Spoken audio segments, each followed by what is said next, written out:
Joining me now, Charlie Hurd, opinion editor of the Washington Times and a Fox News contributor, and Sean Davis, CEO and co-founder of The Federalist. Charlie, when you watched this gala last night, it made your stomach turn for a lot of reasons.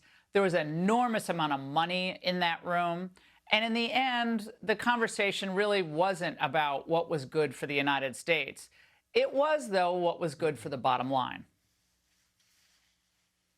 Of course, everybody in that room benefits enormously from the relationship between China and the United States.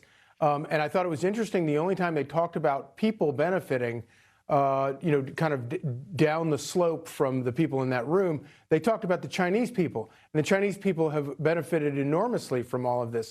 But this notion that you get from Janet Yellen and others on the American side that the Chinese Communist government isn't out to dominate the United States and to supplant the United States as the leader of the world, they're insane, and that you can't take them seriously. And they're getting completely snookered by very smart people in China who have a very long view and have enormous power within their country to get exactly what they want.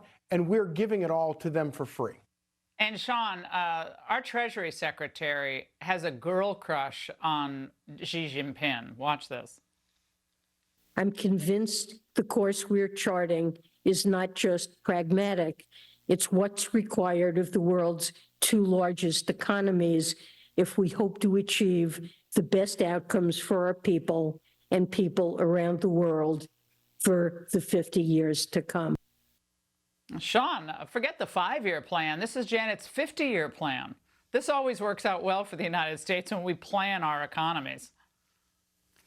It's shocking listening to that clip and following that coverage when you consider that Janet Yellen's supposed to be representing the United States. I mean, she sounds like a Chinese trade representative there.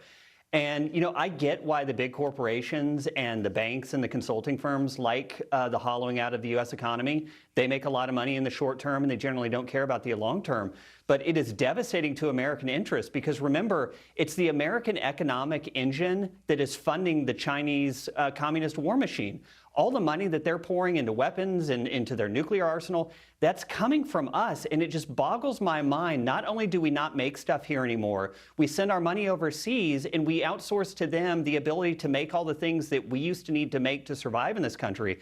And like Charlie said, it's utter madness to watch happen in real time. And what I can't believe, Charlie, is that after COVID, when all of us were, taken aback by how much of our prescription drugs are made in China, I haven't heard a lot about those coming back to the United States, or at least being manufactured in a friendly country. Have you heard about any movement in that regard? We just have drug shortages, as far as I can tell. No, I mean, the only people talking about it are people like Donald Trump.